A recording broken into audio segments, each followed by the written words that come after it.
ജനുവരി 9-ാം തീയതി റിലീസാവാനിരുന്ന Vijay cinema Jananayakan release മാറ്റിവെച്ചിരിക്കുകയാണ്. വളരെ നിരാശകരമായ ന്യൂസാണ് ഇപ്പോൾ വന്നത്.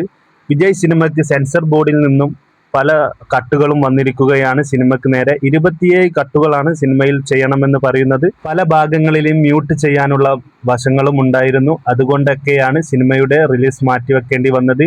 ഇന്നായിരുന്നു വിജയ് സിനിമയുടെ ഹിയറിംഗ് നടന്നത്. പക്ഷേ അത് നാളേക്കാണ് ഇപ്പോൾ മാറ്റിവെച്ചിരിക്കുന്നത്. നാളെയോടുകൂടി സിനിമയിൽ 27 കട്ടുകൾ ചെയ്ത് റിലീസ് ചെയ്യാൻ പറ്റുന്നതല്ല. അതുകൊണ്ട് സിനിമയുടെ റിലീസ് ഇപ്പോൾ മാറ്റിവെച്ചിരിക്കുകയാണ്. വിജയ് ആരാധകർക്കും വിജയെ ഇഷ്ടപ്പെടുന്ന എല്ലാവർക്കും വളരെ നിരാശകരമായ വാർത്ത തന്നെയാണ് സിനിമയുടെ റിലീസ് മാറ്റിവെക്കുന്ന കാര്യം. സിനിമ വേൾഡ് വൈഡായി ഗംഭീര ബുക്കിംഗ് തന്നെയാണ് നേടിയിരുന്നത്. ഇനി അതിൻ്റെ കാര്യം എന്താവുമെന്ന് അറിയില്ല. സിനിമ ജനുവരി മാസം റിലീസ് ഉണ്ടാവാനുള്ള സാധ്യത കുറവാണ്. വീഡിയോ ഇഷ്ടപ്പെട്ടാൽ ചാനൽ ഒന്ന് സബ്സ്ക്രൈബ് ചെയ്യുന്ന കാര്യം പരിഗണിക്കണം. എല്ലാവർക്കും നന്ദി, നമസ്കാരം.